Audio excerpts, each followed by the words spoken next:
പശ്ചിമ ബംഗാളിൽ വികസനത്തെക്കുറിച്ച് സംസാരിക്കാൻ ഒന്നുമില്ലാതാകുമ്പോൾ മമതാ ബാനർജി പയറ്റുന്ന സ്ഥിരം അടവുണ്ട് നുണകൾ പ്രചരിപ്പിക്കുക. എന്നാൽ ഇത്തവണ ദീദിയുടെ നുണക്കഥകൾ ബംഗാൾ ഉൾക്കടലിലെ മീനുകൾ പോലും വിശ്വസിക്കില്ല എന്നതാണ് യാഥാർത്ഥ്യം. BJP അധികാരത്തിൽ വന്നാൽ ബംഗാളികൾ മീൻ കഴിക്കുന്നത് നിരോധിക്കുമെന്ന വിചിത്രമായ വാദവുമായാണ് മമത ഇത്തവണ രംഗത്തിറങ്ങിയത്. എന്നാൽ ഇതിന് കൊൽക്കത്തയിലെ തെരുവിലിരുന്ന് മീൻകറിയും ചോറും ആസ്വദിച്ച് കഴിച്ച് മറുപടി കൊടുത്തിരിക്കുകയാണ് BJP നേതാക്കൾ. തോൽവി ഉറപ്പായപ്പോൾ മമതയുടെ സമനില തെറ്റിയോ എന്നാണ് ഇപ്പോൾ ബംഗാളിലെ ജനങ്ങൾ ചോദിക്കുന്നത്. പശ്ചിമ ബംഗാളിലെ നിയമസഭാ തെരഞ്ഞെടുപ്പിന്റെ ആദ്യഘട്ടത്തിനായുള്ള പ്രചാരണത്തിന്റെ അവസാന ദിവസം തിളങ്ങിയത് മീൻ വിഭവങ്ങളാണ്. BJP അധികാരത്തിൽ വന്നാൽ മത്സ്യം നിരോധിക്കുമെന്ന തൃണമൂൽ കോൺഗ്രസ് മേധാവി മമതാ ബാനർജിയുടെ ആരോപണത്തിന് മറുപടിയായി മീൻ വിഭവങ്ങൾ കഴിച്ചാണ് BJP നേതാക്കൾ ആരോപണത്തെ പൊളിച്ചടുക്കിയത്. BJP MP അനുരാഗ് ഠാക്കൂറും മറ്റ് പാർട്ടി നേതാക്കളുമാണ് മീൻകറിയും ചോറും കഴിച്ച് മമതയ്ക്ക് മറുപടി കൊടുത്തത്. 16 സംസ്ഥാനങ്ങളിൽ BJP സർക്കാരും 20 സംസ്ഥാനങ്ങളിൽ NDA സർക്കാരുമാണ് ഭരിക്കുന്നത്. ആരുടെയും ഭാഷ, ഭക്ഷണം, ആരാധന എന്നിവയിൽ എവിടെയും നിയന്ത്രണമില്ലെന്നും BJP MP പറയുന്നുണ്ട്. കഴിഞ്ഞ 15 വർഷമായി പശ്ചിമ ബംഗാളിൽ ഭരണം നടത്തുന്ന മമതാ ബാനർജിക്ക് ജനങ്ങളുടെ മുൻപിൽ നിർത്താൻ നേട്ടങ്ങളുടെ നിരയൊന്നുമില്ല. അതുകൊണ്ട് തന്നെയാണ് അവർ ഇത്തരത്തിൽ തരം താണ കിംവദന്തികൾ പ്രചരിപ്പിക്കുന്നത്.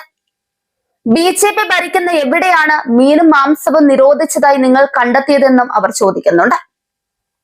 ഹാൽദിയയിലെ റാലിയിൽ പ്രധാനമന്ത്രി നരേന്ദ്രമോദി വ്യക്തമാക്കിയത് ബംഗാളിനെ മത്സ്യബന്ധന മേഖലയിൽ സ്വയം പര്യാപ്തമാക്കുമെന്നാണ്, അല്ലാതെ മത്സ്യം നിരോധിക്കുമെന്നല്ല.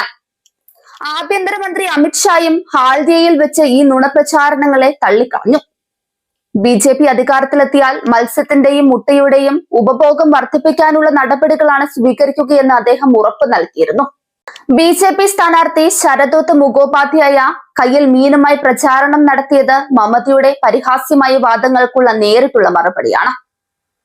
സ്ത്രീ സുരക്ഷ ഉറപ്പാക്കാനോ അഴിമതി തടയാനോ യുവാക്കൾക്ക് തൊഴിൽ നൽകാനോ കഴിയാത്ത മമതാ ബാനർജി ഇപ്പോൾ ബംഗാളികളുടെ ഭക്ഷണക്രമത്തെക്കുറിച്ച് നുണ പറഞ്ഞ് വോട്ട് പിടിക്കാനുള്ള അവസാന ശ്രമത്തിലാണ്. നുഴഞ്ഞുകയറ്റക്കാരെ സംരക്ഷിക്കുന്നതിൽ കാണിക്കുന്ന താല്പര്യം ബംഗാളിന്റെ വികസനത്തിൽ ദീദി കാട്ടിയിരുന്നെങ്കിൽ ഇത്തരത്തിൽ മീൻകറിയെ പേടിച്ച് പ്രചാരണം നടത്തേണ്ടി വരില്ലായിരുന്നു. ബീഹാറിൽ BJP മത്സ്യം കഴിക്കാൻ അനുവദിക്കില്ലെന്ന മമതയുടെ പ്രസ്താവന അവരുടെ അറിവില്ലായ്മയാണ് വെളിപ്പെടുത്തുന്നത്. BJPയുടെ വളർച്ചയിൽ വിറളി പൂണ്ട മമതാ ബാനർജിക്ക് ഇനി നുണകൾ മാത്രമേ കൂട്ടിനുള്ളൂ.